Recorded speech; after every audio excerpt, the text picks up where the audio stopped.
নমস্কাৰ মই জয় মই মোৰ ইউটিউব চেনেল লানৈজ্যত সকলোকে স্বাগতম জনাইছোঁ আজি মই অসম জাতীয় বিদ্যালয়ৰ সপ্তম শ্ৰেণীৰ ইংৰাজী বিষয়ৰ দ্য কোৱাৰেল কবিতাটো আলোচনা কৰিবলৈ ওলাইছোঁ দ্য কোৱাৰেল এই কবিতাটো লিখিছে এলিনৰ ফাৰ্জিন কবিতাটো পঢ়াৰ আগতে আমি কবিজনৰ বিষয়ে জানি ল'ম the poet Eleanor Farjeon was born on 13 February 1881 in England. Eleanor Farjeonৰ 1881 13 February দিনাখন ইংলেণ্ডত জন্ম হৈছিল She was an author of children's stories, plays, poetry, etc. তাই ল'ৰা ছোৱালীবিলাকৰ বাবে গল্প লিখিছিল ষ্টৰিজ মানে গল্পবোৰ প্লেছ নাটক পয়েট্ৰি কবিতা এটচেট্ৰা এইবোৰ লিখিছিল She had poor eyesight and suffered from ill health throughout her childhood. She had poor eyesight. তাইৰ দৃষ্টিশক্তি দুৰ্বল আছিল eyesight মানে হ'ল দৃষ্টিশক্তি poor দুৰ্বল and suffered from ill health throughout her childhood আৰু সৰুকালৰ পৰাই তাই শাৰীৰিকভাৱে দুৰ্বল আছিল She describes তাই বৰ্ণনা কৰিছে describes মানে হ'ল বৰ্ণনা কৰা She describes her family and her childhood in her autobiography A Nursery in the 90s 1935 তাই বৰ্ণনা কৰিছে তাইৰ পৰিয়াল আৰু তাইৰ সৰুকালৰ বিষয়ে তাইৰ আত্মজীৱনীখনৰ নাম কি A Nursery in the 90s আৰু প্ৰকাশ পাইছিল 1935ত Farjeon died in Hampstead, London on 5th June 1965 1965 5th জুনত লণ্ডনৰ হামষ্টেডত ফাৰ্জেনৰ মৃত্যু হৈছিল এতিয়া আমি কবিতাটো আৰম্ভ কৰিম I quarreled with my brother I don't know what about one thing led to another and somehow we fell out I quarreled with my brother মই মোৰ ভায়েকৰ লগত কাজিয়া কৰিছিলোঁ দ্বিতীয়টো I don't know what about মই নাজানো কিহৰ বাবে কৰিছিলোঁ one thing led to another এটা বিষয়ৰ পৰা আন এটা বিষয়লৈ কৈছিল কাজিয়াখন and somehow we fell out আৰু কেনেবাকৈ আমাৰ কাজিয়াটো আৰম্ভ হৈছিল শেষত কাজিয়া আৰম্ভ হৈছিল The start of it was slight The end of it was strong slight মানে সামান্য সৰু strong মানে এটা ডাঙৰ অৰ্থ কৰিছে কি কৈছে ইয়াতে The start of it was slight মানে কাজিয়াখন প্ৰথমে সামান্য আছিল সৰু আছিল The end of it was strong আৰু শেষত কাজিয়াখন বহুত ডাঙৰ হৈছিল He said he was right তেওঁ কৈছিলে তেওঁ শুদ্ধ আছিল I know মই জানো he was wrong তেওঁ ভুল কৰিছিল We hated one another We hated মানে ঘৃণা কৰা বা বেয়া পোৱা one another ইজনে আনজনক The afternoon turned black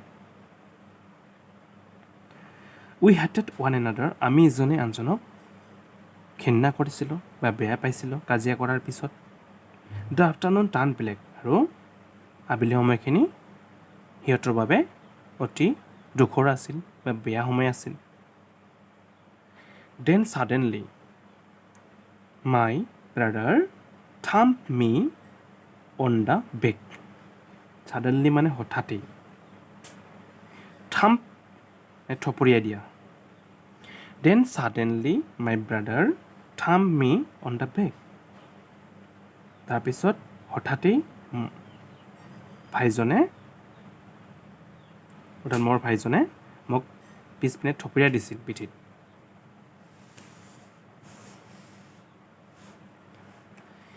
and said আৰু কৈছিলে অ' কাম এলং উই কাণ্ট গ' অন অল নাইট আৰু কৈছিলে অ' কাম এলং সোনকালে আহা উই কাণ্ট গ' অন অল নাইট আমি এনেকৈ গোটেই ৰাতি কটাব নোৱাৰোঁ বা যাব নোৱাৰোঁ আই was in the wrong so' he was in the right I was in the wrong মোৰে ভুল হৈছিল বা ময়ে ভুল কৰিছিলোঁ so' he was in the right সেয়ে তেওঁ শুদ্ধ কৰিছিল কবিতাটো এইখিনিয়ে এতিয়া আমি ৱাৰ্ড নোটখিনি চাম ফেল আউট মানে হ'ল কোৱাৰেল্ট কাজিয়া কৰা slight very small in amount সামান্য পৰিমাণৰ এমাউণ্ট মানে পৰিমাণ স্মল সৰু অৰ্থাৎ সামান্য পৰিমাণ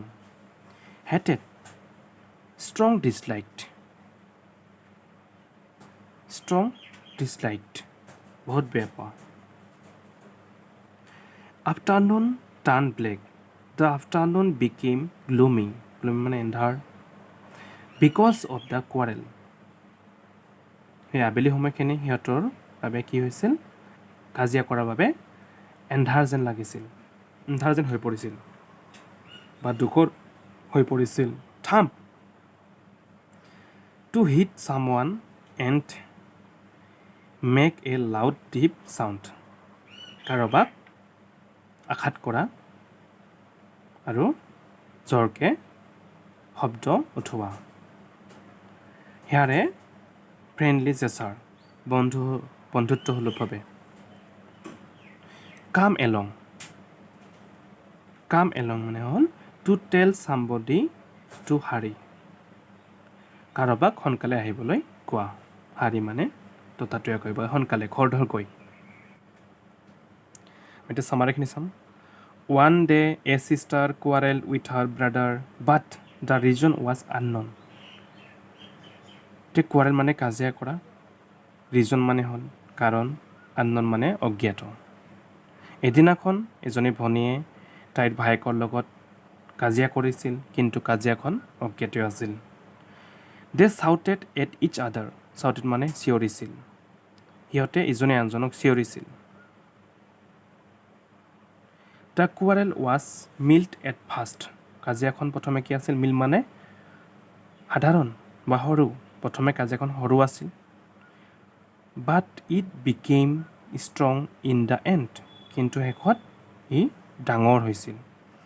বথ ক্লেইম ডেট দে ৱেৰ ৰাইট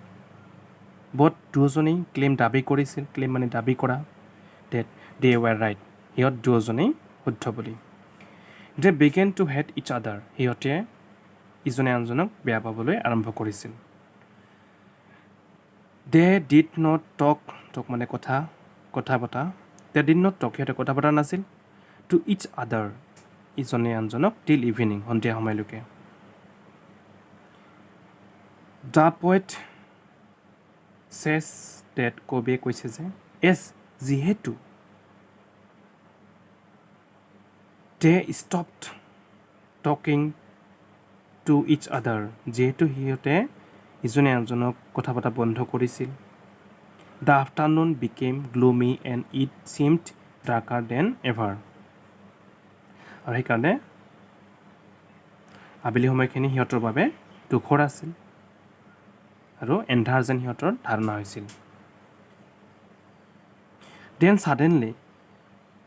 তেতিয়া হঠাতেই ছাডেনলি মানে হঠাতেই the brother decided to make up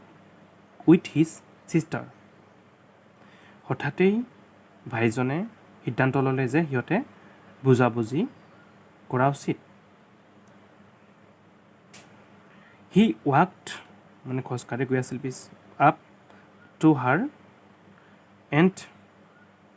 পেটেড মানে থপৰিয়াই দিয়া patted her on her back he walk up to her তাইৰ পিছপিনে ভাইজনে খোজকাঢ়ি গৈ আছিল আৰু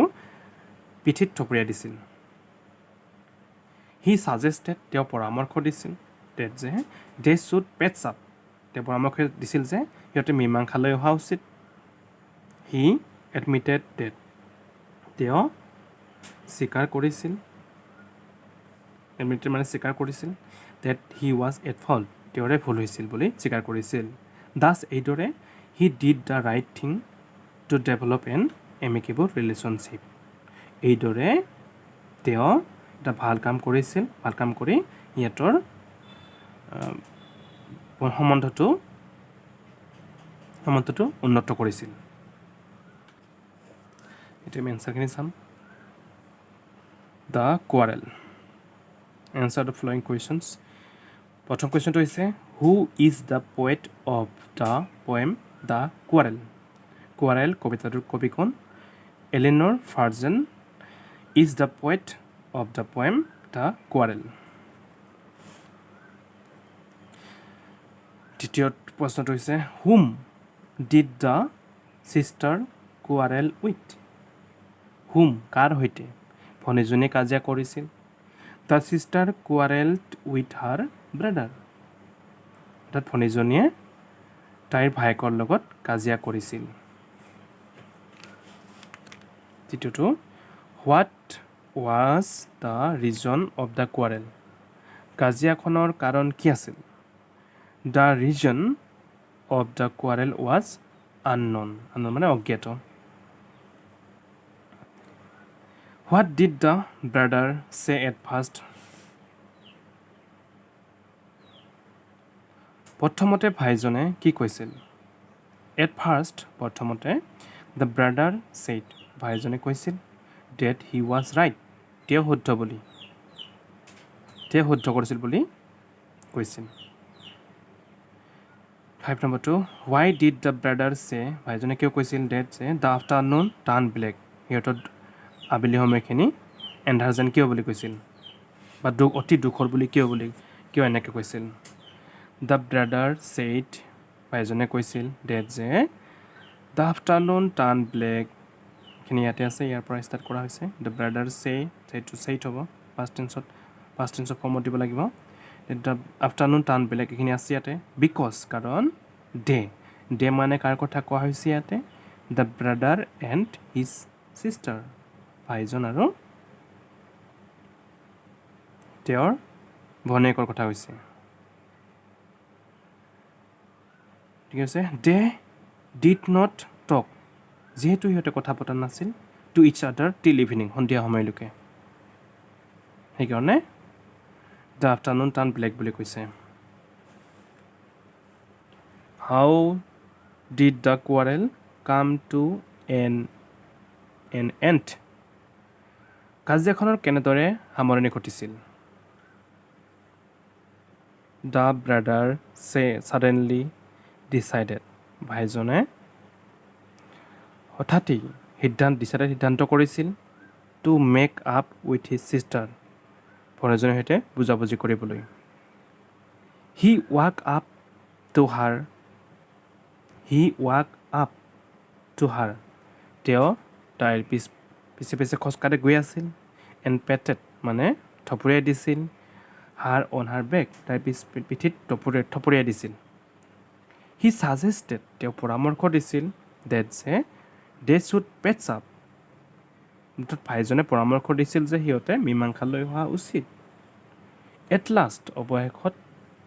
হি এডমিটেড তেওঁ স্বীকাৰ কৰিছিল ডেট যে হি ৱাজ এট ফল্ট তেওঁৰে ভুল হৈছিল দাস এইদৰে the quarrel came to an end এইদৰে কাজিয়াখনৰ সমাপ্তি ঘটিছিল এতিয়া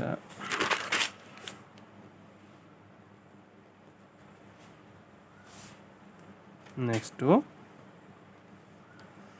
find out some rhyming words from the poem এতিয়া ৰাইমিং ৱৰ্ড চন্দৰ মিল ব্ৰাদাৰ হ'লে কি হ'ব এনাদাৰ এবাউট আউট